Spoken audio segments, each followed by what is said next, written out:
Hello, sports fan. This is Stephen here with Sports Choice Plus. I'm bringing you a very special breakdown. Is Jerry Jones going to regret his decision? Before I get right into that, I want to make sure you're subscribed to the YouTube channel so you can get all the updates and all the breakdowns. Without further ado, let's get right into it. We're taking a closer look at the Dallas Cowboys offseason after a disappointing season where they pretty much won the NFC East, went into the playoffs, and they laid a complete egg. This team finds themselves trying to answer questions about how exactly we got here. You know, this is the last year of the contract with Mark McCarthy.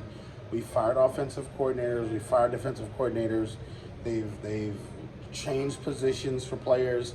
They've brought in new guys. They've made trades to bring in veterans. Nothing has seemingly worked, whether it be changing the play caller offensively, and now, you know, is Mike McCarthy calling better plays? You know, is the defense, you know, Dan Quinn's going now. So he's bringing in another defensive coordinator going to work. So much going on. From CeeDee Lamb and Dak going back and forth, or their family members going back and forth, to Micah Parsons running his mouth in the offseason on his podcast. It's a number of things going on, and there's not enough talk about actual football. When you're thinking about this, Jerry Jones had a choice, and he had a lot of different coaches out there. Coaches like Mike Vrabel, coaches like Bill Belichick. He has a lot of guys that potentially didn't get hired in the process that he could have pulled the trigger and fired McCarthy with, and went and gone and got a veteran to replace McCarthy.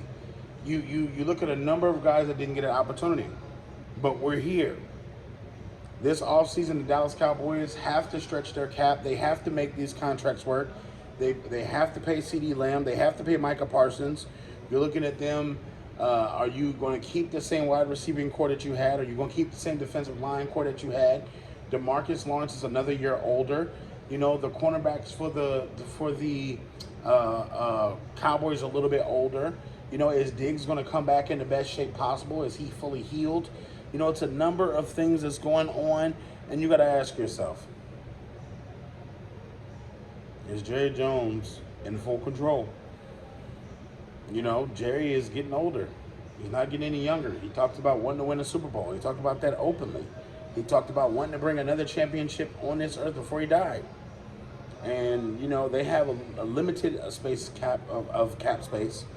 And you got to think, they're playing in the same division with the Philadelphia Eagles. Also, the New York Giants possibly can retool. Washington Commanders are going to retool. So, you don't know what's going to happen there with Dan Quinn. So, it's an uphill battle. I feel like the consistency of the Dallas Cowboys every year is they're going to do perennial well. They'll give you 10, 12 games. They'll win that. But when it comes time to playoffs, the hands get shaky. The sweat on the palms, you know, the knees get weak. You know, you don't know what's going to happen, and then they lay an egg against a team that they're probably more talented than. They lay an egg against a team that they probably should be beating 9 times out of 10. If they played 10 times, they'd probably beat them 10 times. You know, so it's tough. It's tough. But I think the Dallas Cowboys have to find their leadership role. Dak has to be more vocal as a leader. He has to put his foot down in certain situations. You can't have people keep trying your quarterback. I'm sorry. No disrespect. Peyton Manning wouldn't have stood for this. Tom Brady wouldn't have stood for this. A lot of guys that are leaders in the NFL wouldn't stand for this. And when you got players openly, family members, I don't care if they're family members, family friend, cousin, nephew, auntie, mom, shut the hell up. If I'm the quarterback, I'm like, hey, shut the hell up. Whoever you are, family member, friend, whatever, shut the hell up. That'll get people's attention. Because at this point, they don't respect you being nice. They don't respect you being kind. Dak, you got to show them a nasty streak. You have to show them that you are about that life and you're not to be played with.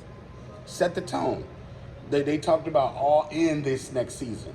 Everything in this season. Mike McCarthy, you either win or go find another job. Micah Parsons, you're going to have to play. You can't just be on podcasts. You can't just be talking. You can't just be blah, blah, blah, blah, blah, blah, blah, blah. You got to actually play. You have to actually show up in playoff games. They can't use one man and just block you and that be it. Think of how crazy that is. They say that you're the next version of XYZ. This person that was great. That person that was great. Lawrence Taylor and all these people. No. You have to be the best version of you first, Micah Parsons. Since your rookie year, we haven't seen consistency to the point where it's playoff time. We've seen more of this than we've seen you actually playing on the field. So, that's just my concern. But Dallas Cowboys fans, get in there, comment in the comment section. What do you feel like needs to happen for them to change for next season? NFL fans, you chime in too. Definitely check out Sports Choice Plus on the YouTube channel network. But we'll see you on the next video.